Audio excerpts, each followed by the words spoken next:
नमस्कार, स्वागत है आप सभी का देवभूमि समाचार में। मैं आपके साथ निकिता कश्यप। बुलेटिन की शुरुआत करते हैं। उत्तराखंड की अंतर्राष्ट्रीय महिला बॉडी बिल्डर प्रतिभा थपलियाल को मुख्यमंत्री पुष्कर सिंह धामी ने बॉडी बिल्डिंग के क्षेत्र में उपलब्धियों के लिए सम्मानित किया है। आपको जानकारी देते चलें कि मुख्यमंत्री पुष्कर सिंह धामी ने उन्हें शॉल उड़ाकर व गमला भेंट कर सम्मानित किया। और जहां इस मौके पर मुख्यमंत्री ने कहा कि प्रतिभा की सफलता उत्तराखंड की मातृशक्ति के गौरव को बढ़ाती है और जहां महिला सशक्तिकरण की दिशा में एक प्रेरक कदम है। जहां उन्होंने यह भी कहा है कि प्रतिभा की उपलब्धि खासकर पर्वतीय क्षेत्रों की बेटियों के लिए प्रेरणा का स्रोत बनेगी।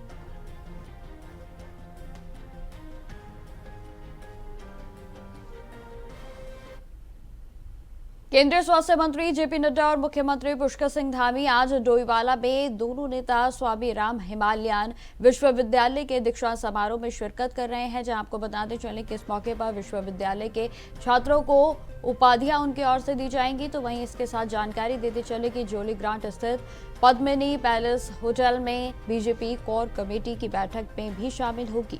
और जहां इस बैठक में केंद्रीय मंत्री और मुख्यमंत्री पुष्कर सिंह धामी पार्टी के विभिन्न मुद्दों पर चर्चा कर सकते हैं।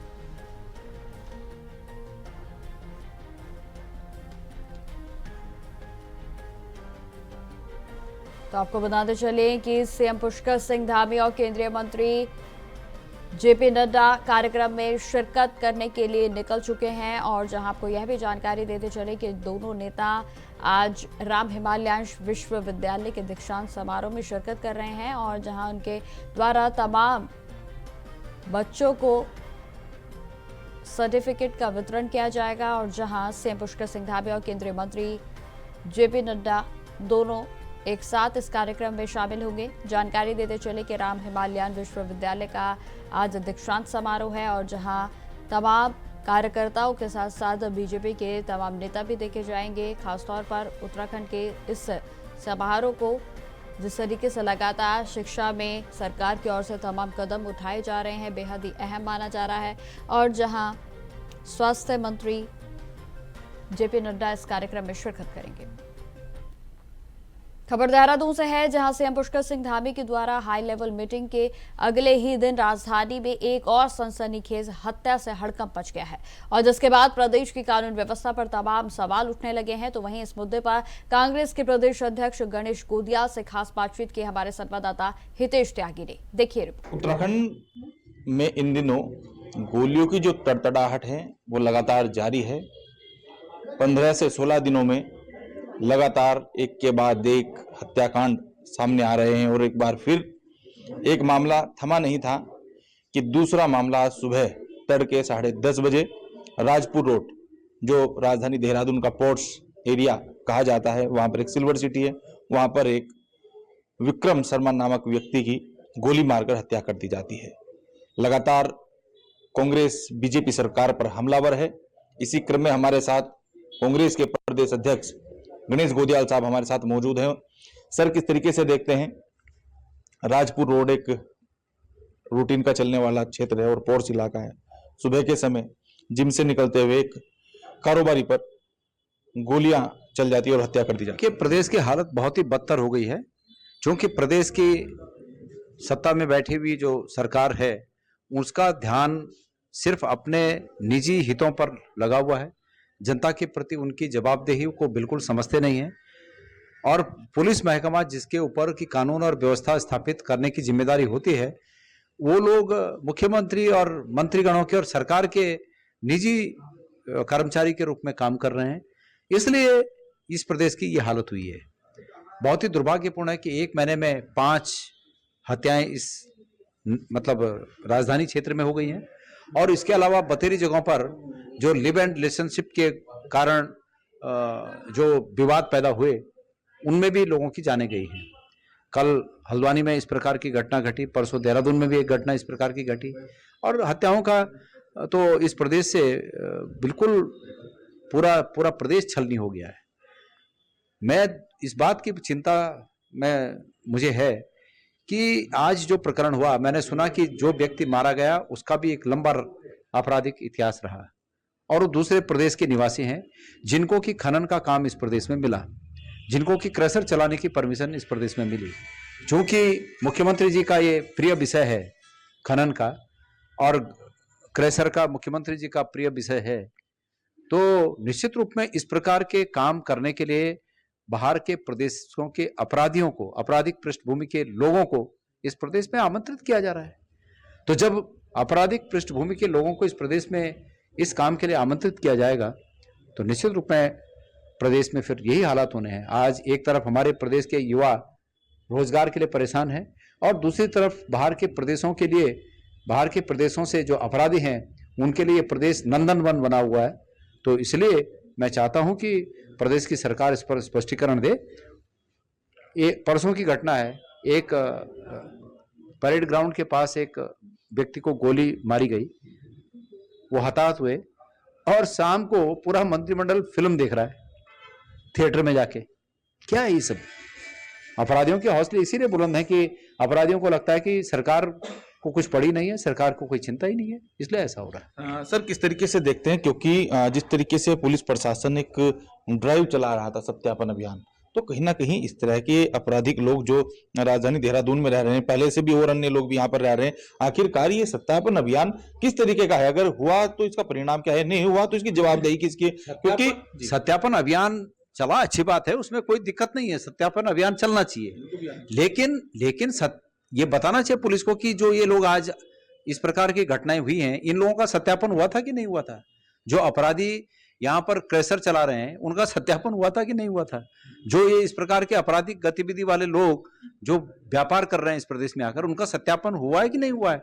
और पुलिस ये भी बताए कि कितने ऐसे लोग हैं जो इस प्रदेश में कामकाज कर रहे हैं या व्यापार कर रहे हैं, व्यवसाय कर रहे हैं, कितने ऐसे लोग हैं कि जिनका पिछला रिकॉर्ड आपराधिक रहा है? सरकार को और पुलिस को बताना चाहिए। गोदियाल साहब हमारे साथ मौजूद थे, जिन्होंने साफ तौर पर कहा है कि जिस तरीके से प्रदेश के हालात हैं ये वास्तव में चिंताजनक है। सरकार, शासन प्रशासन सोया हुआ है, तो कहीं बहुत सारे सवाल भी खड़े हो रहे हैं कि आखिरकार जो ड्राइव चलाई गई थी सत्यापन की, आखिरकार उसका परिणाम हुआ क्या? क्योंकि जिस तरीके से सत्यापन इन लोगों ने किया है तो उसका क्या परिणाम देखने को मिला? जिस तरीके से आज एक कारोबारी की हत्या हो जाती है तो कहीं ना कहीं पुलिस की जो कार्यशैली है उस पर लाजमी सवाल खड़े होना लाजमी है। कैमरा पर्सन हर्ष सुनियाल के साथ हितेश त्यागी, इंडिया वॉइस, देहरादून। तो खबरें लगातार जारी रहेंगी, फिलहाल रुकते छोटे से ब्रेक के लिए।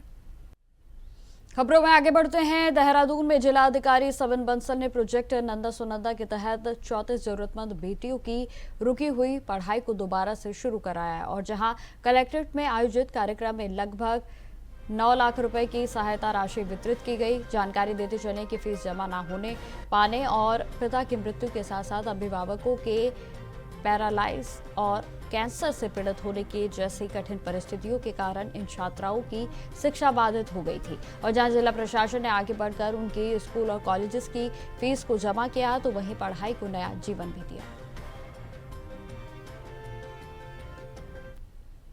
माननीय मुख्यमंत्री जी की प्रेरणा से जो हमारे जिले में प्रोजेक्ट नंदा सुनंदा का पहल शुरू की गई है, आज उसका 13वां हमारा चरण था, जिसमें 35 बालिकाओं को इनेबल किया गया है कि वो अपनी शिक्षा रिज्यूम कर सकें, चाहे स्कूल्स में, कॉलेजेस में, ग्रेजुएशन में या पोस्ट ग्रेजुएशन में। सो ये हमारी ऐसी नंदा सुनंदा बालिकाएं हैं जिनके परिवार में कुछ फैमिली ट्रेजेडी हो गई थी, पारिवारिक त्रासदी हो गई थी, किसी के पेरेंट्स नहीं रहे थे, किसी के फादर कोविड में या एक्सीडेंट में या तो मृत्यु हो गई या पैरालाइज हो गई और उनके पास आय का कोई भी स्रोत साधन नहीं है। इस वर्ष पर ये सारे परिवार थे कि अपनी बालिकाओं की शिक्षा को ड्रॉप आउट करवाना ही एक साधन बचा था, डिसकंटिन्यू करवाना ही एकमात्र रास्ता बचा था। तो हमारी जो ग्राउंड टीम है वो सर्वे और फील्ड आइडेंटिफिकेशन से ऐसे डिजर्विंग केसेस को पुटअप करती है।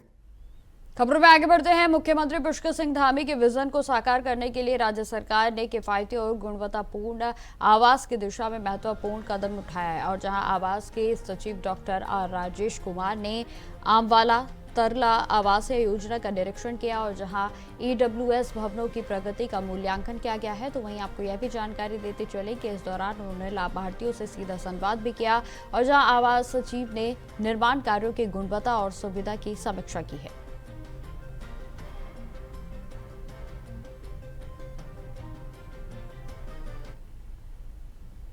खबरों में आगे बढ़ते हैं। मुख्यमंत्री पुष्कर सिंह धामी के नेतृत्व में जन जन की सरकार जन जन के द्वार अभियान में बड़ा जनजीवन हासिल और जन विश्वास जो है वो लोगों का लगातार मिल रहा है। जहां आपको बता दें कि 630 कैंपों के माध्यम से 4.92 लाख से अधिक लोगों ने भाग लिया। तो वहीं इस अभियान के तहत 2.74 लाख से अधिक नागरिक विभिन्न सरकारी योजनाओं का लाभ उठाकर सशक्त हुए हैं और इसके अलावा 32,000 से ज्यादा शिकायतों का त्वरित निस्तारण कर प्रशासन ने नागरिकों की समस्या को प्राथमिकता से हल किया है।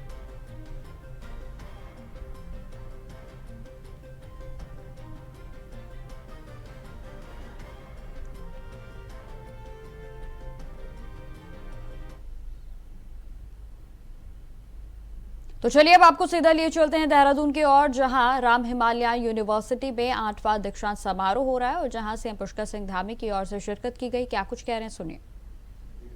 अनेक संस्थाओं से बहुत सारे हमारे महानुभाव पहुंचे हैं, सभी उपस्थित भाइयों एवं बहनों, और आज जिनके निमित्त ये शानदार कार्यक्रम यहाँ पर हो रहा है, ऐसे सभी मेरे प्रिय छात्र एवं छात्राएं, मैं सभी प्यारे विद्यार्थियों का और आपके सभी अभिभावकों का भी आज मैं उनको भी बहुत बधाई देता हूं और अपनी तरफ से आप सब की तरफ से हमारे सहज सरल और जिनके नेतृत्व में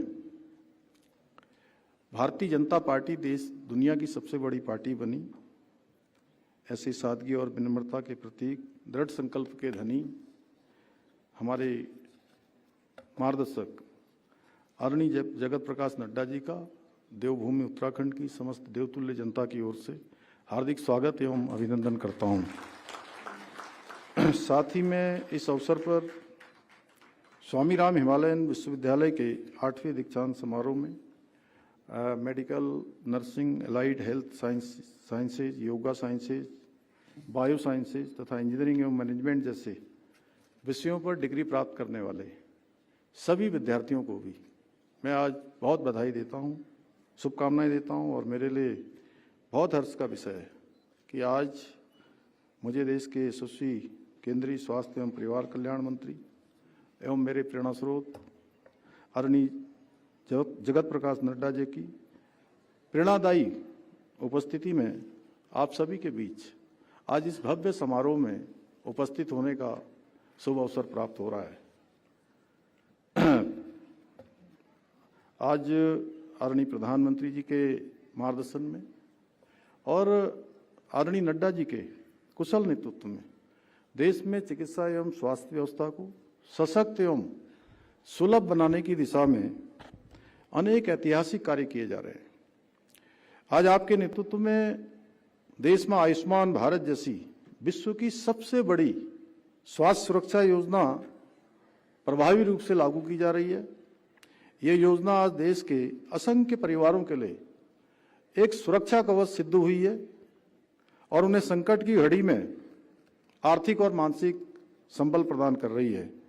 आज देश भर में विभिन्न स्वास्थ्य संस्थानों की स्थापना के साथ साथ आधुनिक चिकित्सा इंफ्रास्ट्रक्चर के निर्माण तथा स्वास्थ्य सेवाओं के डिजिटलीकरण के दिशा में अभूतपूर्व रूप से कार्य किए जा रहे हैं।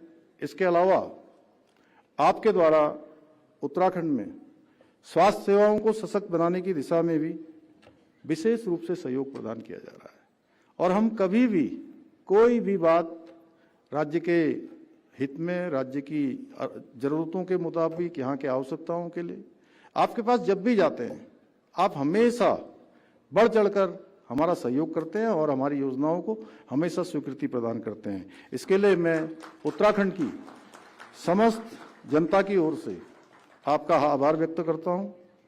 भाइयों बहनों, परम श्रद्धेय स्वामी जी ने मानव सेवा को अपने जीवन का परम ध्येय बनाते हुए देहो देवालय प्रोक्तः जीवतेव सनातन, अर्थात यह मानव शरीर एक मंदिर है और इसमें निवास करने वाली आत्मा ही शिव है के सिद्धांत को जीवन में उतारा, व्यवहार में उतारा और उन्होंने भारतीय आध्यात्मिक परंपरा और आधुनिक विज्ञान के मध्य एक सशक्त सेतु का कार्य किया, जिसके बारे में अभी डॉक्टर विजय दसमाना जी ने बहुत कम शब्दों में गागर में सागर भरने का काम किया। स्वामी जी ने अमेरिका में Himalaya institute of yoga science and philosophy की स्थापना कर योग, ध्यान और भारतीय दर्शन को वैज्ञानिक दृष्टिकोण के साथ विश्व पटल पर प्रतिष्ठित किया। आज उनके द्वारा रोपित हिमालय इंस्टीट्यूट हॉस्पिटल ट्रस्ट एक विशाल वट वृक्ष के रूप में विकसित होकर लाखों लोगों को सेवा देने का काम कर रहा है तथा आधुनिक शिक्षा को भारतीय संस्कारों और परंपराओं से जोड़ने का अतुलनीय कार्य कर रहा है। टेलीमेडिसिन सेवाओं, हिमालयन संजीवनी क्लिनिक जैसी पहलों तथा दूरस्थ और पर्वतीय क्षेत्रों में पॉलिटेक्निक एवं स्वास्थ्य प्रशिक्षण संस्थानों की स्थापना के माध्यम से ये विश्वविद्यालय स्वास्थ्य और शिक्षा के समाज के अंतिम व्यक्ति तक पहुंचाने के लिए बहुत सराहनीय कार्य कर रहा है। मैं इस सेवा के क्रम को अनवरत रूप से जारी रखने के लिए डॉक्टर विजय दसमाना जी और समस्त विश्वविद्यालय परिवार को साधुवाद देता हूं। भाइयों बहनों, आदरणीय प्रधानमंत्री श्री नरेंद्र मोदी जी ने बाबा केदार के धाम से हम सब के लिए उनके मुंह से ये उद्घोष हुआ था, एक शिव रूपी शब्द उनके मुखार बिंदु से निकले थे कि 21वीं सदी का तीसरा दशक उत्तराखंड का दशक होगा। और उनके श्रीमुख से निकले हुए ये शिवतुल्य शब्दों को सार्थक करने के लिए हम पूरी प्रतिबद्धता के साथ निरंतर कार्य कर रहे हैं और बीते वर्षों में प्रत्येक सेक्टर में विशेष कार्य योजना बनाकर विभिन्न जन कल्याणकारी योजनाओं के माध्यम से प्रदेश के समग्र विकास को सुनिश्चित करने का प्रयास कर रहे हैं। आज हमारे तो आप देहरादून से सुन रहे थे मुख्यमंत्री पुष्कर सिंह धामी को। फिलहाल मेरे साथ इस बुलेटिन में इतना ही। देश दुनिया की तमाम खबरों की जानकारी के लिए बने रहे हमारे साथ। नमस्कार।